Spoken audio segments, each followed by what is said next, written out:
Estamos de volta com Impressões. Hoje o nosso convidado é o cientista político Jaldes Menezes e nosso tema ditadura e democracia. Nós falamos um pouco, já introduzimos esse tema no bloco anterior, professor. Eu gostaria que o senhor falasse sobre o momento da nossa democracia. Nós temos aí 20 anos vivendo essa nova forma, né, de governo.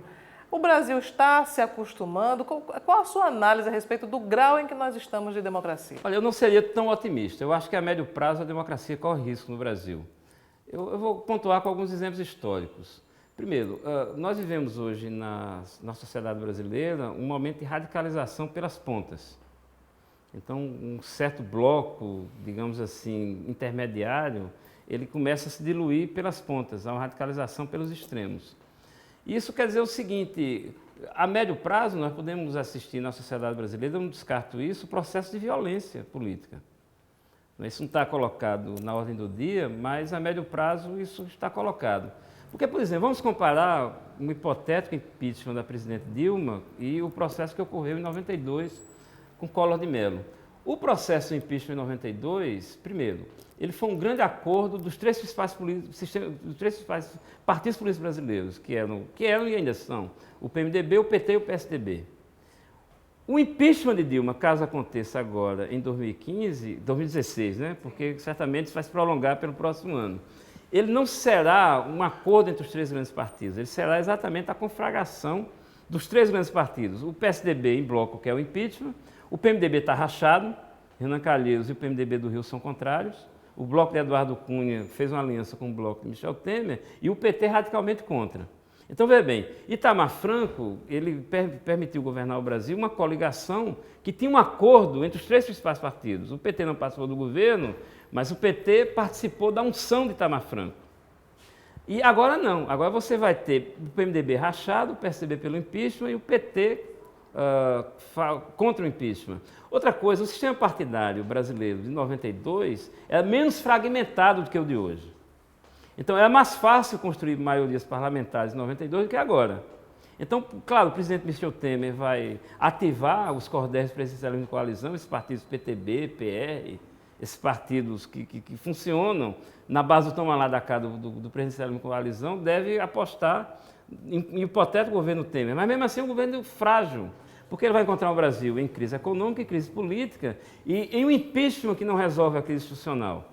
E há um lado que está sendo pouco discutido nos dias de hoje, que é o seguinte, o que será um governo Temer? E eu acho que o presidente Michel Temer, o vice-presidente Michel Temer, ele não está escondendo o jogo. Quem quiser entender qual o programa de Temer, leia o programa Uma Ponte para o Futuro, que ele lançou através da Fundação Ulisses Guimarães, que é a Fundação dos Estudos do PMDB, no dia 29.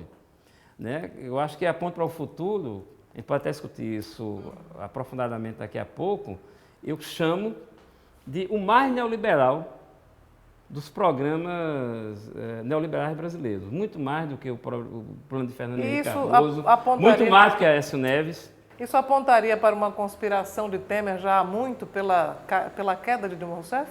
Eu acho que o presidente Temer ele está conspirando, não há dúvida disso. Né? Eu diria que até uma tríade do PMDB que são conspiradores, dois fiéis escudeiros de Temer. Ele, Temer. Em segundo lugar, a Moreira Franco, o Ayrton Moreira Franco, é o presidente da Fundação Ulisses Guimarães. E o terceiro, o ex-ministro, né, da Aviação Civil, né, cujo nome não estou lembrando agora, mas que é um pouco a tríade de conspiração. São as pessoas que nessa votação agora, que elegeu a comissão do impeachment, estavam lá com as planilhas, vendo quem vota, quem está neutro, quem vai... Eu acho ruim, porque não foi a postura de Itamar Franco em 92. A postura de Itamar Franco em 92 foi de um pouco se recolher ao Palácio do Jabuti, esperando que as forças políticas retirassem o presidente Collor de Mello. Nesse caso, não. O vice-presidente da República, ele é um ativista do impeachment.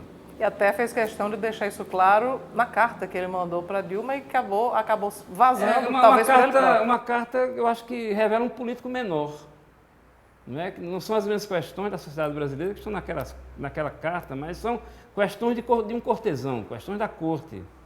Né? São questões que não são aquelas questões que diz respeito ao ritual, que diz respeito à etiqueta dos palácios que vão resolver as questões brasileiras.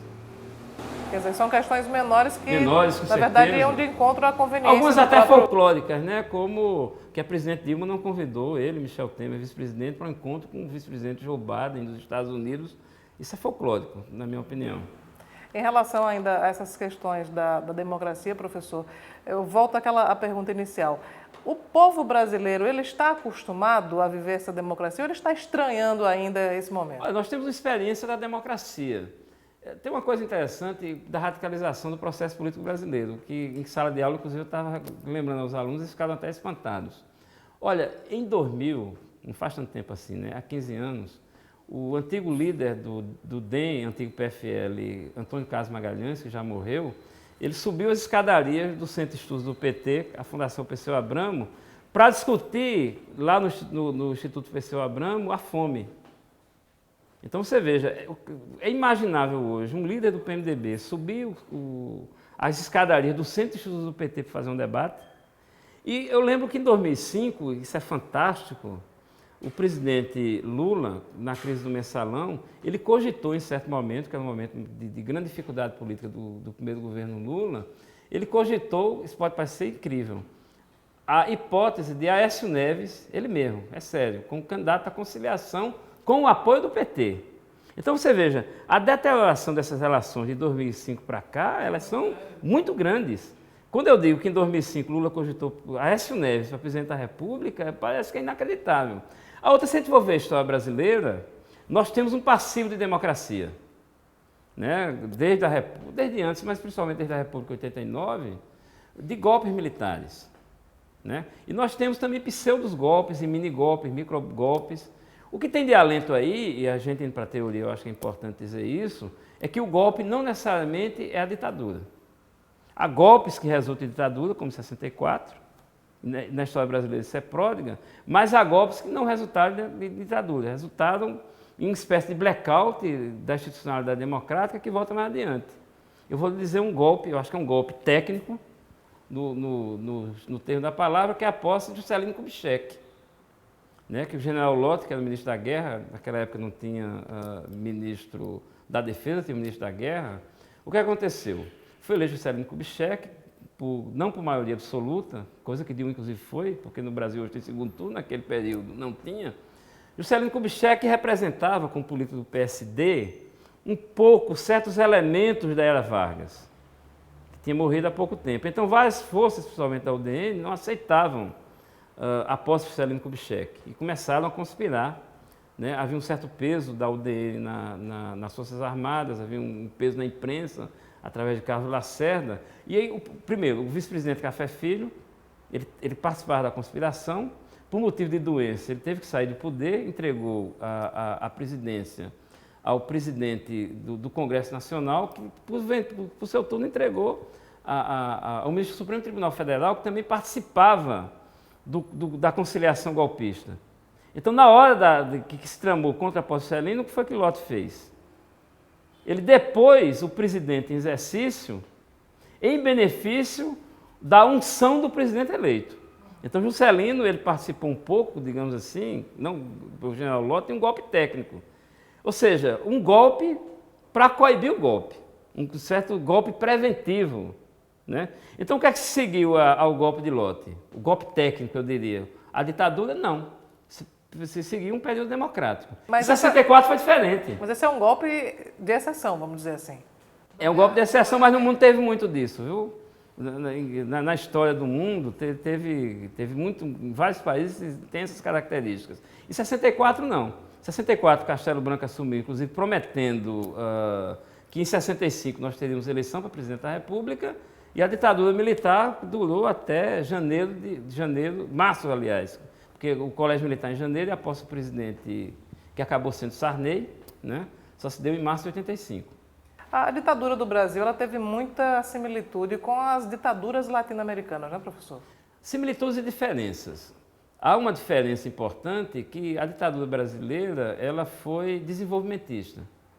Né? A ditadura do Chile e da Argentina, elas não tiveram uma característica, digamos assim, desenvolvimentista, que acabou perdurando na ditadura brasileira. A ditadura do Chile, ela implementou já um projeto neoliberal clássico, Foi o primeiro, inclusive, né? Os 36 Chicago Boys, como se fala no Chile, implementaram um projeto neoliberal clássico, e como a ditadura argentina ela queria desmontar absolutamente tudo do período do peronismo, ela teve características econômicas, digamos assim, que levou ao impasse da Argentina, de desindustrializantes, regressivos do ponto de vista dos costumes, né?